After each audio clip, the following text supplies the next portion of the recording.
Oi, pessoal! Bem-vindos de volta ao canal Máquina Literária. Eu sou a professora Daphne e nesse vídeo a gente vai conversar um pouco sobre a peça teatral O Demônio Familiar, de José de Alencar.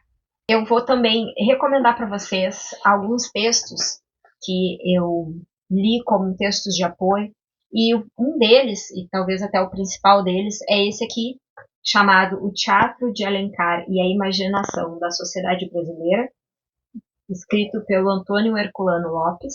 Eu vou deixar um link aqui na descrição do vídeo para vocês também poderem acessar esse artigo. E o outro artigo que me ajudou bastante é esse chamado O Demônio de Alencar e a Dramaturgia Brasileira, um ensaio crítico, do Bruno Oliveira Tardim.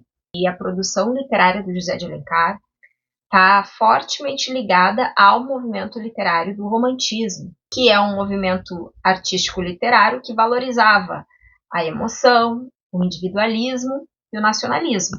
Então, Alencar recebeu muitas influências dos românticos europeus, mas como a gente está falando da metade do século XIX, como um bom sujeito contemporâneo da sua própria época, um sujeito muito atualizado, que sabe o que procura saber do que fala, né? O Alencar estava muito por dentro de todas as coisas que estavam acontecendo na Europa também, né? Não só no Brasil, mas na Europa também.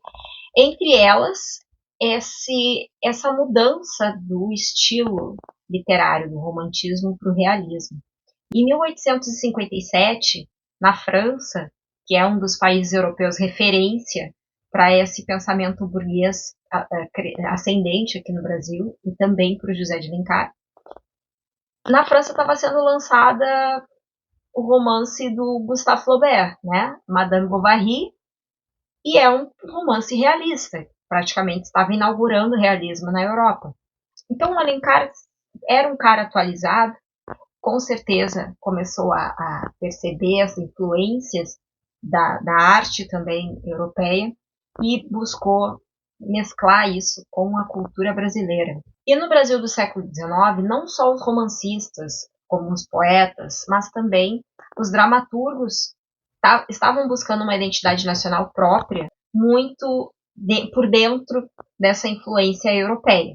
E o Alencar foi um desses autores que se dedicou bastante a construir uma dramaturgia nacional, com temas e personagens mais próximos da realidade brasileira. E como em praticamente todas as suas obras, ele busca explorar os costumes e as relações sociais naquela época. E justamente os costumes e as relações sociais é que estavam sofrendo uma transformação por conta dessa modernidade que vinha através da Europa, que chegava no Brasil um outro pensamento econômico, essa sociedade burguesa, essa classe burguesa em ascensão, um capitalismo nascente, porque o que aconteceu, né? Com o fim do tráfico negreiro, uma boa parte do dinheiro deixou de ser investido em compra e venda de escravos e precisava ser investido em outras coisas. E aí, então, os burgueses começaram a pensar, bom, precisamos vender alguma outra coisa.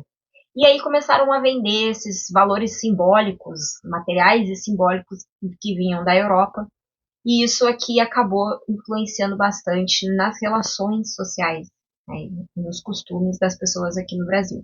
Principalmente as pessoas da classe burguesa, né? O que o Alencar vai mostrar na peça é que não só da classe burguesa, mas isso também influenciava nessas relações sociais, na maneira como os senhores de escravos se relacionavam com os próprios escravos, né? E o quanto que isso poderia, sim, afetar e modificar o comportamento e a postura dos escravos. Então, os escravos, diante dessas mudanças, também sofreriam transformações nos seus costumes e na sua maneira de se relacionar com o senhor de escravo. E essa burguesia também estava buscando uma arte que a representasse. E o Alencar foi o sujeito que melhor fez isso. Ele fez uma arte representativa da classe burguesa. E ele foi fazer isso também no teatro. Para ele era muito importante representar através da peça teatral, sendo que existem características que são únicas do teatro, como essa possibilidade de doutrinação, de moralização. Então, o Alencar buscou, através do teatro, apresentar para essa classe burguesa esse espaço que fosse praticamente como um espelho dela, e no qual pudesse então debater e pensar os seus valores, os seus anseios, as suas ideias burguesas. E então é nesse cenário aí da metade do século XIX que o José de Alencar escreve a peça O Demônio Familiar, que é encenada pela primeira vez em novembro de 1857. É o mesmo ano que o Alencar publica o Guarani, que é um fenômeno de leitura, assim, o pessoal gosta muito, faz um grande sucesso. A peça é ambientada no Rio de Janeiro, e ela é como se fosse um microcosmos, assim, daquela sociedade burguesa. O Alencar conseguiu, com poucos personagens, mostrar um pouco de como pensava aquela sociedade e também conseguiu colocar a essas mudanças que estavam acontecendo, focando principalmente nesses novos interesses, ou melhor dizendo, esses interesses diferentes dessa nova classe social. E nesse contexto, as relações familiares e os jogos de interesse daquela classe patriarcal, ligada fortemente à produção rural e à escravidão, tudo isso é colocado à prova através das ambições de uma personagem, um escravo doméstico com planos inusitados. Lembrando que essa peça teatral é uma comédia. É para tratar de um assunto difícil, um assunto chato, porque nenhum burguês quer tratar sobre a escravidão, mas o Alencar acha esse assunto muito necessário, porque ele já está percebendo que, junto com essa decadência dessa antiga classe patriarcal, está ascendendo uma nova classe social, essa classe burguesa. O coração da peça reside praticamente nos planos do escravo chamado Pedro. O Pedro é um escravo doméstico com um objetivo muito peculiar. Ele quer se tornar cocheiro. Isso significa que ele quer ascensionar. Mas, para isso, ele precisa que o seu senhor, o médico Eduardo, recém-formado, seja rico, seja muito rico. Isso dentro do pensamento do Pedro. Que, então, muito esperto e cheio de artimanhas, resolve tomar as rédeas dessa situação e fazer com que isso de fato aconteça, ou seja, com que Eduardo seja ainda mais rico. E qual é a solução que o Pedro encontra? Ele vai buscar, vai tentar unir o Eduardo a uma vizinha que é uma viúva muito rica e que tem interesse pelo Eduardo, ou que começa a desenvolver esse interesse por conta das artimanhas, né, das mentiras do Pedro. Então o Pedro pensa que uma solução possível é um casamento arranjado, mas além dessa viúva, existe outra vizinha na redondeza que é muito amiga da irmã mais nova do Eduardo, a Carlotinha, é chamada Henriqueta, nutre sentimentos amorosos, assim, sentimentos profundos pelo Eduardo. O que o Pedro vai fazer? Ele vai bolar estratagemas ali para separar o futuro da Henriqueta com o Eduardo, que também nutre sentimentos apaixonados por ela.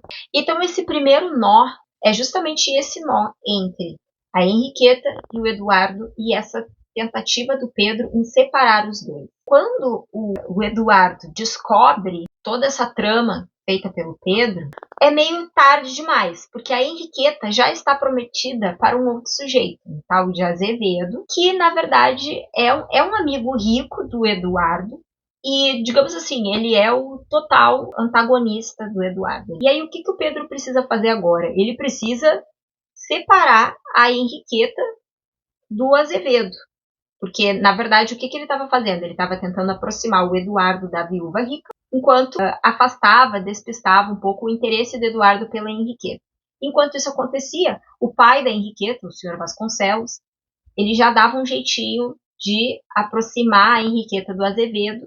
E esse nó amoroso aqui, ele é somente por interesse e basicamente ele é feito através de dote, né? Então, a troca de dinheiro. O pai da Henriqueta está devendo dinheiro para o Azevedo e em troca da resolução dessa dívida, ele entrega a mão da sua filha. Que para o Azevedo é quase como a mesma coisa, é um acessório, é simplesmente um objeto É como se fosse um pacotinho de moedas mesmo, que só tem uma única utilidade, dar status e fazer com que ele tenha uma imagem de homem típico burguês na sociedade. Precisa ter um casamento, né, com uma mulher bonita, isso também importa bastante.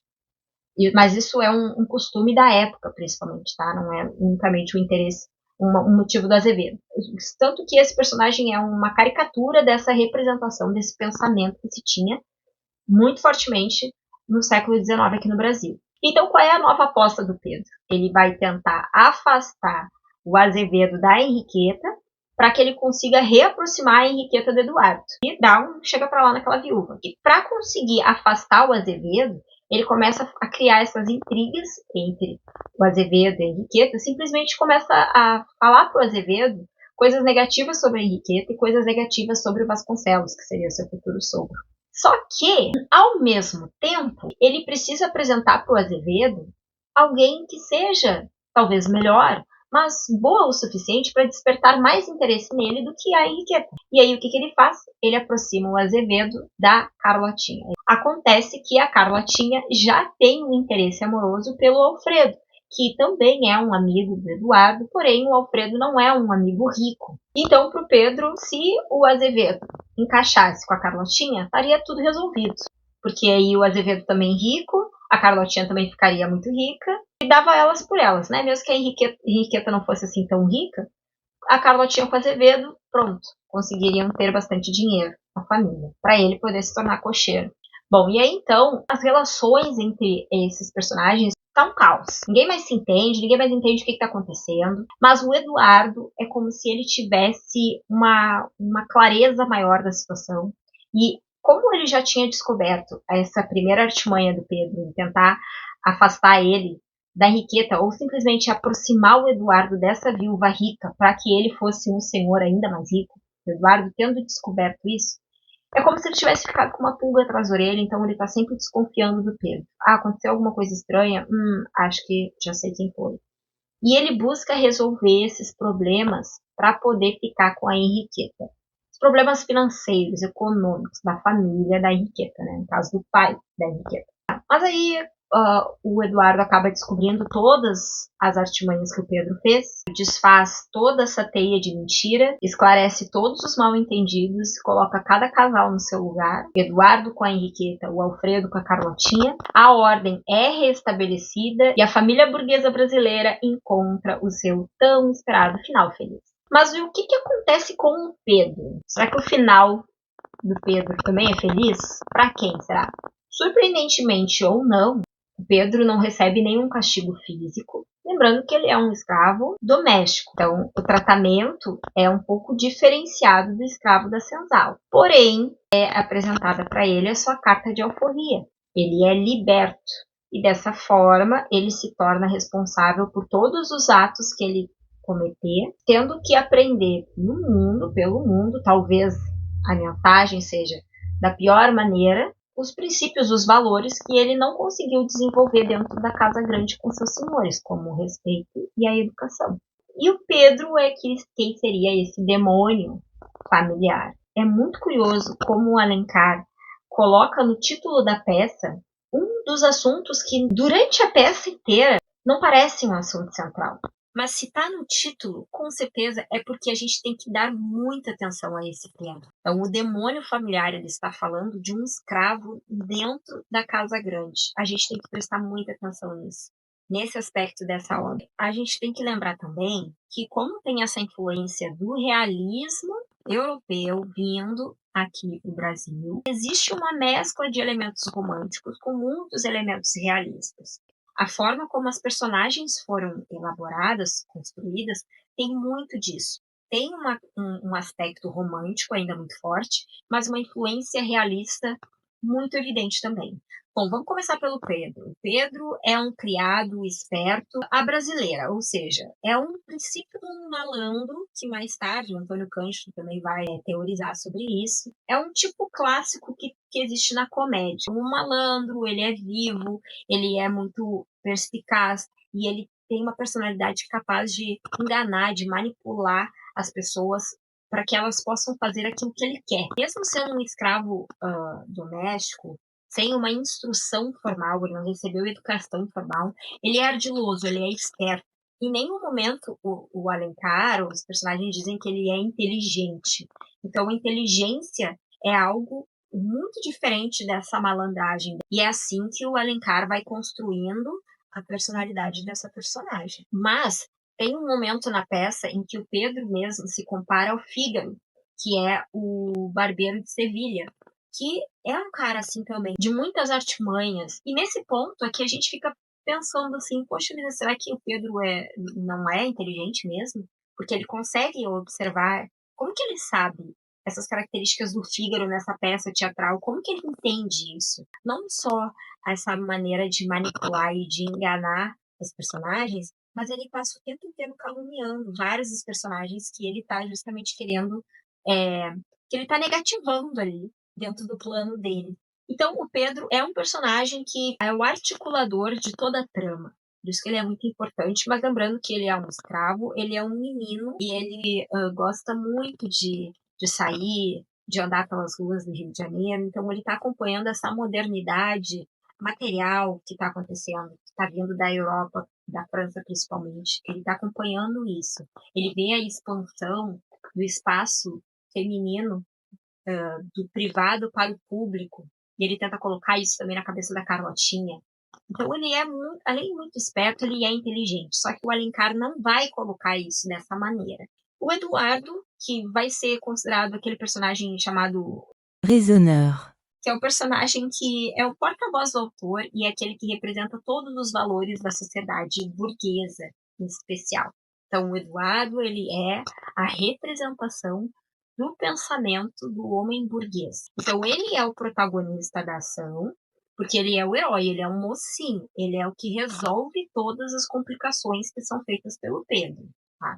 Só tem um probleminha que ele, justamente como ele representa toda a parte certinha da sociedade, e é através dele que o José de Alencar faz todo um discurso moralizante. E a família? A família do Eduardo e o Alfredo também são personagens que estão ali para contribuir com essa mentalidade burguesa que estava ascendendo, né? Então eles são um retrato mais fiel possível que o José de Alencar conseguiu colocar daquela sociedade, porque eles representam pensamentos. Então, a família do Eduardo, representado pela Dona Maria, que é a mãe, a Carla tia e o Jorge, que é o irmão mais novo, eles representam os valores que saem dessa sociedade patriarcal em decadência e seguem para essa sociedade burguesa em ascensão com algumas alterações, algumas modificações. Então, os temas como o amor, o casamento e o dinheiro, eles ganham uma outra conotação aqui, eles têm um valor diferenciado. Então, o casamento não é só mais por interesse, o casamento é por amor verdadeiro, a família é mais importante que o dinheiro, tem uma série de valores e princípios que estão se distanciando desse patriarcalismo, que de certa forma ainda está sendo representado pela Dona Maria e pelo Vasconcelos, que é o pai da Henriqueta, que são as duas personagens mais velhas, mas eles de certa forma também estão se adaptando a essa nova, né, essa modernidade aí. E o Alfredo praticamente encarna esses valores da burguesia, que são os valores de trabalho, família e casamento, praticamente. E a gente pode falar também da Carlotinha e da Henriqueta, que são as jovens burguesas. Dá para fazer um vídeo só falando sobre as mulheres na obra, né, nessa peça. Quais são as semelhanças entre a Carlotinha e a Henriqueta? Elas estão recebendo uma educação diferente da educação que as mocinhas recebiam lá naquela sociedade patriarcal.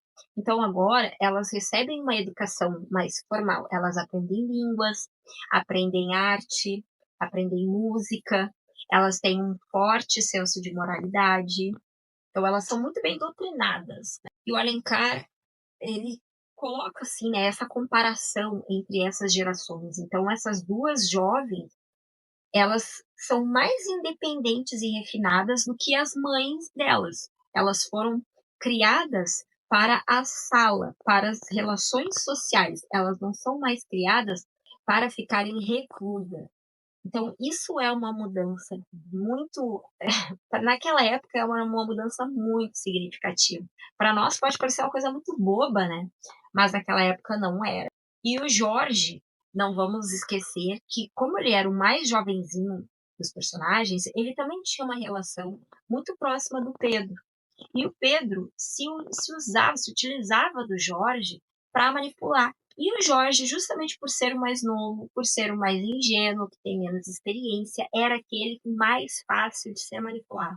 Então, qual é a mensagem aqui que o Alencar estava colocando através dessa personagem? Que também era-se para ter cuidado com esse demônio familiar, com esse escravo dentro de casa, porque ele teria o poder de manipular assim, a educação que a família estava dando para as crianças. É horrível a mensagem que o Alencar está passando. Então, assim, vamos falar do Azevedo, que é uma caricatura, praticamente, de um ideal totalmente contrário, né? Como eu já tinha dito antes, totalmente contrário do ideal representado e defendido pelo Eduardo. Ele é propositalmente exagerado, ele utiliza muitos, mas muitos termos franceses, justamente para mostrar o quanto que fica forçado e artificial, como é fora de contexto o sujeito que só admira e repete o vocabulário da cultura exterior, que não aprecia nada da sua cultura materna. Tanto que o Alencar usa como um exemplo negativo, né? Então, o Azevedo ele seria o mau burguês que despreza o Brasil, despreza as artes brasileiras, a linguagem, o idioma brasileiro, enfim. Ele é um sujeito que só idolatra o estrangeiro. E em algumas frases, em alguns momentos da obra, assim, as falas dele parecem quase ininteligíveis, assim, a gente não consegue compreender o que ele está dizendo, porque tudo é afrancesado, além de outros valores dessa era patriarcal, tanto que o Azevedo ele é mais velho que o Eduardo, mais velho que o Alfredo, só que ele é um intermediário, assim, ele não é tão velho quanto o Vasconcelos, mas ele representa um pouco desse pensamento mais arcaico, né, patriarcal mesmo. Então, o casamento para ele é por interesses, o dinheiro resolve questões de casamento, então para ele o casamento não precisa ser fundamentado no amor, completamente diferente do Eduardo. Da mesma forma, o Azevedo também tem uma postura e um pensamento antagônico do Alfredo. O Alfredo se aproxima do Eduardo, o Alfredo ele é um elemento para reforçar essa, né? O Eduardo não está ali sozinho naquele time, né? Jogando em defesa do Brasil e da família tradicional brasileira.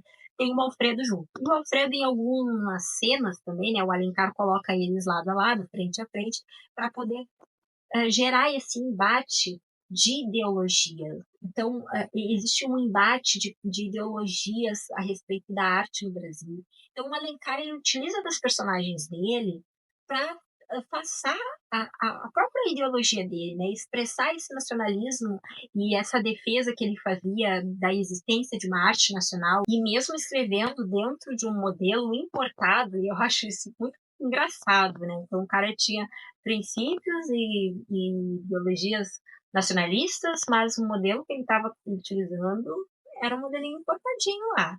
Então a gente consegue perceber que através desses personagens muito bem elaborados, muito bem planejados, um enredo muito bem pensado, construído, o Alencar está passando para a gente várias mensagens e eu acredito que todas elas são de cunho político, que ele está fazendo a defesa da forma como ele pensa a sociedade brasileira.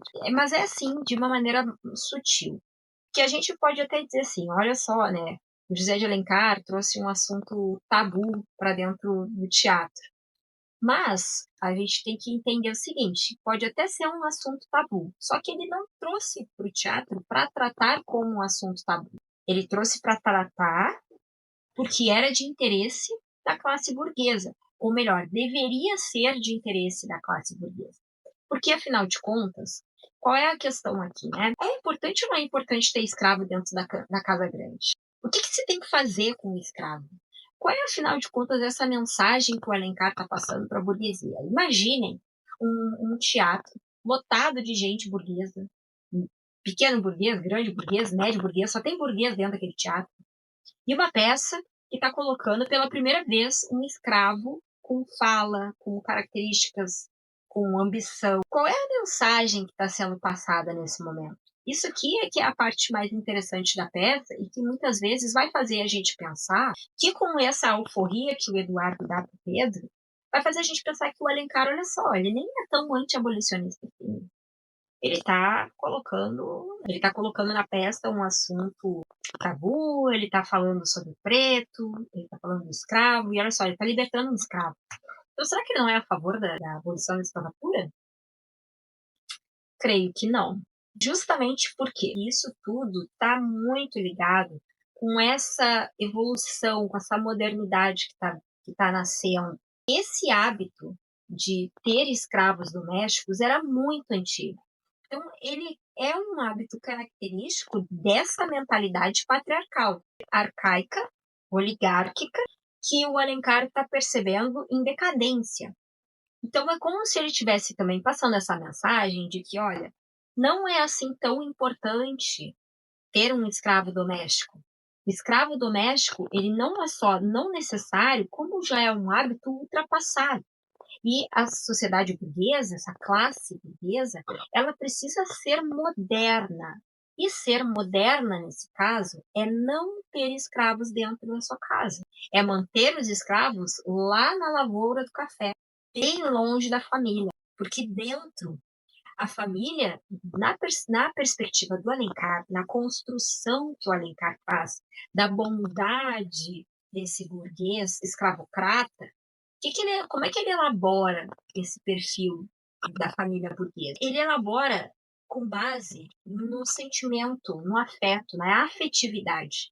Então, é como se a família brasileira, burguesa principalmente, né, fosse afetiva, afetuosa e carinhosa, acolhedora. E por essa razão é que ela mantinha ainda durante séculos a presença do escravo dentro de casa. Mas como está pontuado aqui nesse artigo, aqui o Lopes ele diz que essa relação que o Pedro, como um escravo doméstico, entretinha com os seus senhores, na verdade era uma relação de violência, vou usar as palavras dele para não me confundir. Justifica-se então que a escravidão retratada nas peças de Alencar não seja a escravidão da violência, mas a que se deixa dominar pelo afeto doméstico. Então, olha as relações, como é aqui a relação do escravo com o seu senhor.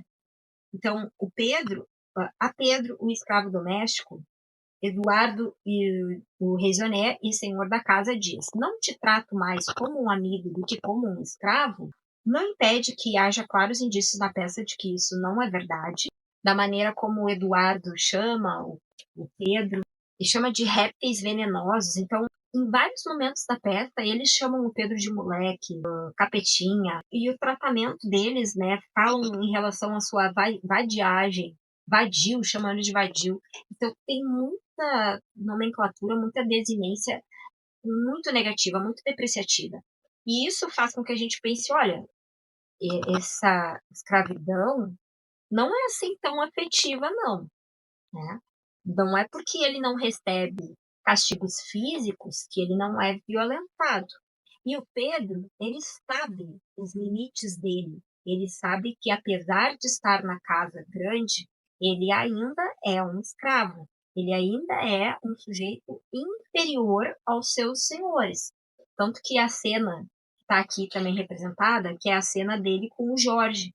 E aí ele vai intimidar o Jorge, né, com alguns golpes de capoeira, ele meio que se orgulha de ser um moleque capoeira, mas o Jorge, ele já dá um limite pro Pedro, dizendo, olha, que eu vou contar pra mamãe que você tá se engraçando comigo. E aí o Pedro meio que dá uma resmungada, né, e diz, ai, não vê que é de brincadeira, então ele sabe que ele tem limites junto com os seus senhores. E ele se sente ainda inferiorizado. Não é à toa que ele quer ele tem um projeto de ascensão. E ele quer se tornar cocheiro. Então, para o Alencar, a escravidão não era o problema principal a ser resolvido. Ele era uma parte desse problema. Mas não era a escravidão em si, mas modernizar a burguesia retirando o escravo do meio familiar. E dessa maneira que ele acredita que seria possível uma reforma social. Na cabeça do Alencar, o fim da escravidão seria natural. Eu tenho a impressão assim que nessa festa é como se ele tivesse tentando passar a mensagem, né, de que o sucesso da modernização da classe burguesa dependia justamente dessa atitude da burguesia, ou seja, que o próprio burguês tivesse essa iniciativa de alforriar os seus escravos domésticos. Então, alforria ou dar liberdade, entre aspas, que na verdade não é uma liberdade. E aí, nesse sentido, de uma maneira muito sutil, o Alencar deixa a mensagem para a gente de que alforriar o escravo, mandar o escravo para a rua, para a cidade, poderia ter um duplo sentido negativo. O sentido negativo para o escravo, ou seja, ele ia ser largado na Rua da Amargura, sem nada, sem a menor possibilidade de ter qualquer coisa para sobreviver. Então, dessa maneira, ainda estaria autorizada e seria considerada necessária a escravidão para que ele pudesse ainda estar salvaguardado, protegido. Mas, se fizesse essa alforria do preto, o branco correria riscos, porque o preto, se ele está dentro da casa, junto, né, protegido com os brancos, ele já tem desejos de ascensão, então em qualquer momento, em qualquer lugar, ele poderia desejar ascensionar.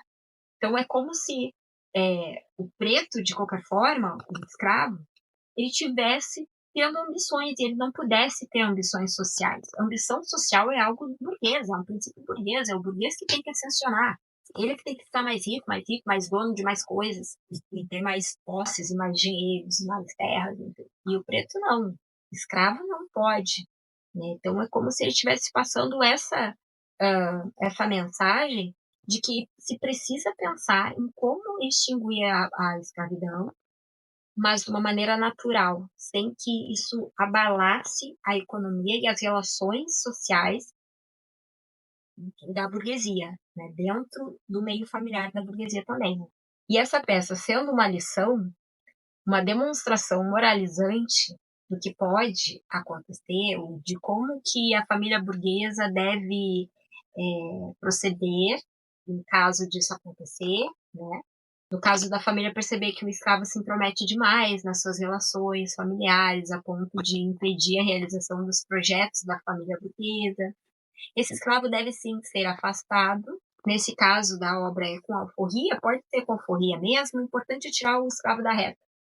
E a alforria, ela acaba se tornando um castigo do escravo, porque, vamos pensar junto, né? No seio da família do senhor do escravo, né, o escravo era protegido e recebia tudo que ele precisava para viver. Tinha proteção, ele tinha alimento, ele tinha roupa, né, cama, mesa, banho, ele tinha tudo. Mesmo que isso tudo fosse em troca de exploração. Mas estava tão naturalizado para esse escravo que para ele não era uma exploração. No caso do Pedro, ele não enxerga mais como uma exploração. E na peça, era como se o Pedro ainda fosse um escravo ingrato, porque mesmo recebendo todo o auxílio do senhor, do Eduardo, ele ainda cobiçava status mais alto. É como se ele tivesse insatisfeito com tudo que ele recebia. Então ele desejava mais, ele queria ter riqueza e reconhecimento, praticamente se portando como um burguês, pois eram essas algumas das formas de relações sociais das pessoas da burguesia, né? E também é como se o Alencar estivesse dizendo assim para o público: olha, cuidado com o convívio excessivo com os escravos, pois eles podem desejar se tornar um burguês entre vocês. E nesse ato de libertação, de alforria, o José de Alencar, ele também passa a mensagem de inversão totalmente de valores. Ele inverte completamente a lógica da escravidão, a lógica da exploração do preto pelo branco. No momento em que o Eduardo liberta o Pedro, o que ele está fazendo? Ele está, na verdade, livrando a família dele das maldades daquele. Então, a mensagem subliminar que está aqui é que é o branco que é subjugado pelo preto. É o branco que sofre com os males. É o preto que faz mal pro branco. É o preto que prejudica a vida do branco. O preto não sabe se relacionar em meio aos brancos. É uma mensagem horrível. Então, o Alencar está condenando esse vício, né, que seria esse vício da sociedade burguesa que ela carrega desde, né, dessa, como eu já falei, dessa sociedade patriarcal. Então, o Alencar está propondo que se tirem os escravos de dentro da casa grande. Os escravos longe da convivência. Então, assim, ele está separando, né, aquilo que, de certa forma, ainda acontecia, mesmo que não tão respeitosamente, nem tão harmonicamente, porque o escravo sempre era rebaixado através do vocabulário, dos insultos que ele recebia, enfim, só o fato dele receber as ordens e ser obrigado a fazer tudo, todo o trabalho mais pesado, braçal, exploratório mesmo, já era uma relação negativa, ele está propondo que isso seja substituído, simplesmente essa convivência não exista mais. É um afastamento total, é como se aqui ele tivesse realmente uma intenção de marginalizar ainda mais, né? Ou efetivar de verdade, definitivamente, a marginalização do preto. Então, tirar o preto da convivência da família branca. Ou seja, zero relação com as pessoas pretas. Está muito, tá muito evidente que o racismo.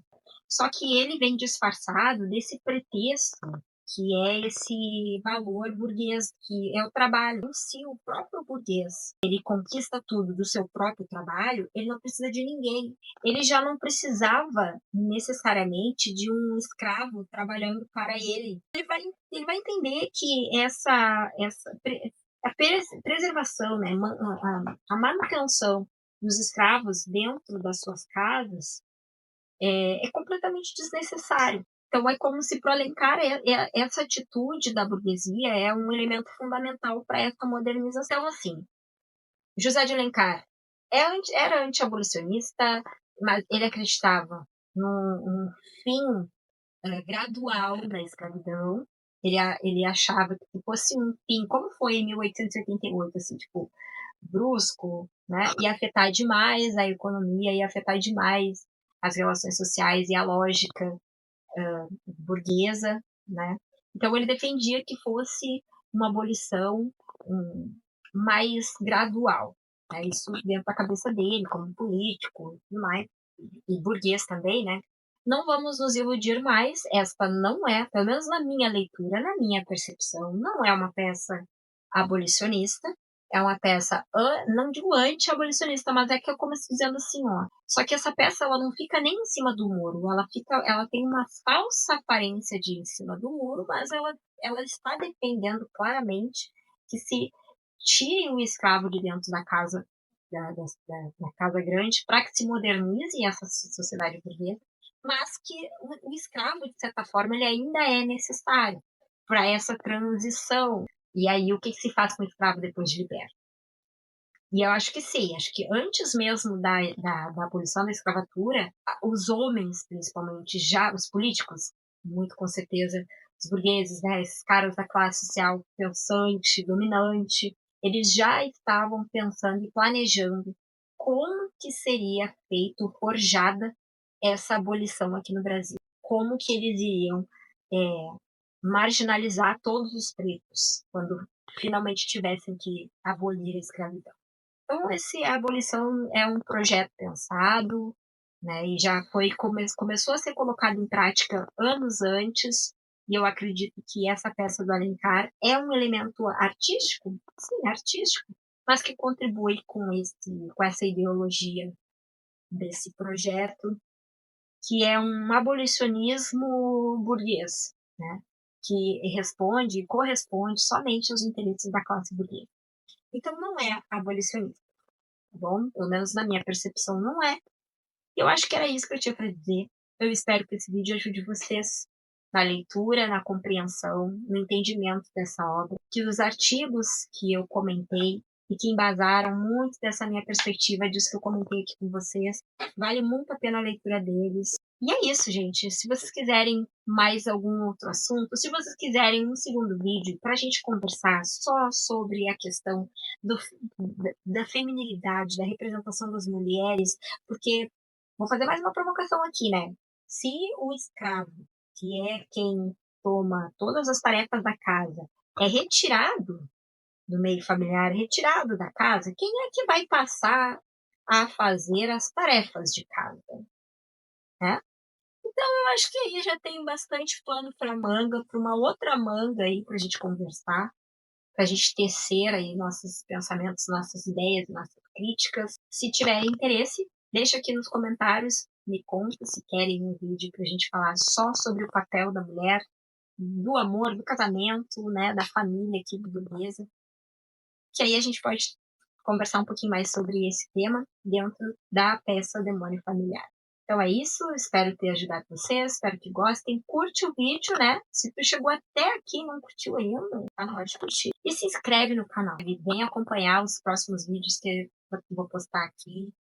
E é isso, a gente se vê no próximo vídeo. Um grande beijo e até mais.